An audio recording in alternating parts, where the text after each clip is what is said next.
1431, Rouen, Normandie. Une jeune fille de 19 ans est attachée à un poteau, entourée de bois et de paille. Des milliers de personnes la regardent en silence, et le feu est allumé. Elle brûle vive. Son crime ? Avoir sauvé la France. Son nom ? Jeanne d'Arc. Mais ce que vous allez apprendre dans cette vidéo va complètement changer ce que vous pensez savoir sur cette histoire.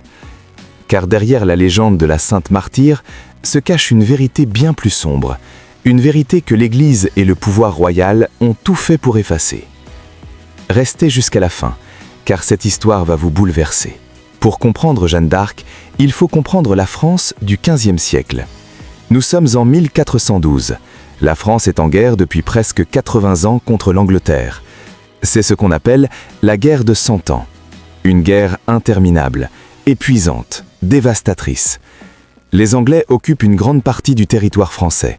Paris est tombé, le nord de la France est perdu.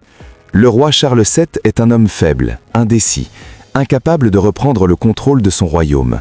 La France est à genoux.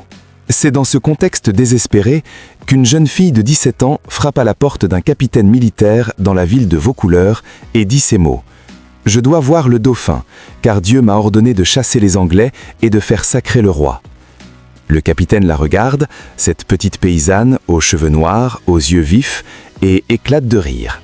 Mais Jeanne ne lâche pas. Elle revient, elle insiste, elle convainc progressivement les gens autour d'elle. Car quelque chose chez cette fille est différent.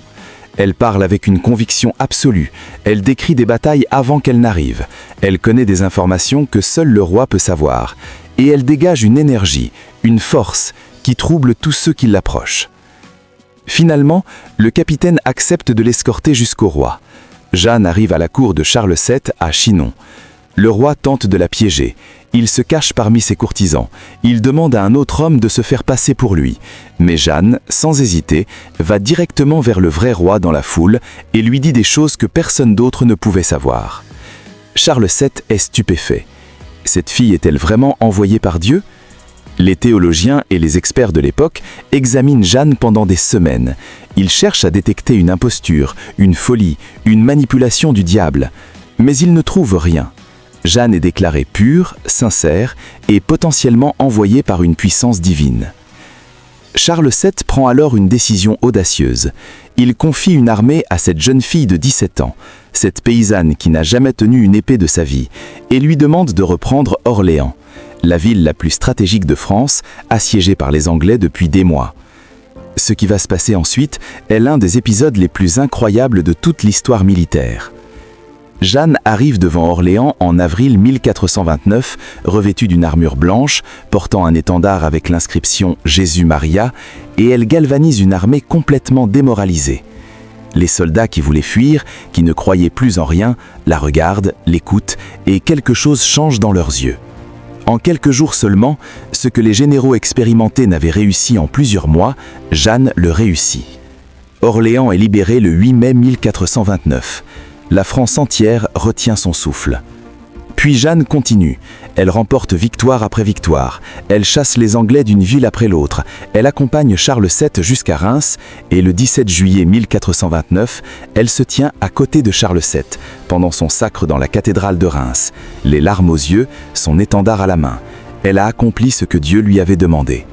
La France est sauvée. Le roi qu'elle avait sauvé ne lève pas le petit doigt pour la libérer. Pas une négociation, pas une tentative de rançon, pas un geste. Il l'abandonne. Jeanne est emmenée à Rouen, dans les territoires contrôlés par les Anglais, et un procès est organisé. Mais ce procès n'est pas un procès ordinaire, c'est un procès politique, organisé pour une seule raison : détruire la légende de Jeanne d'Arc. Car si Jeanne est vraiment envoyée par Dieu, alors les Anglais qui occupent la France sont contre Dieu. Et ça, ils ne peuvent pas le permettre. Il faut donc prouver que Jeanne est une hérétique, une sorcière, une menteuse, pour que sa victoire perde toute légitimité divine. En janvier 1431, Jeanne est interrogée jour après jour par des dizaines de théologiens et de juristes, tous cherchant à la piéger, à lui faire dire des choses hérétiques, à trouver une contradiction dans ses réponses. Mais Jeanne, cette fille de 19 ans sans éducation formelle, répond avec une intelligence et une finesse extraordinaires.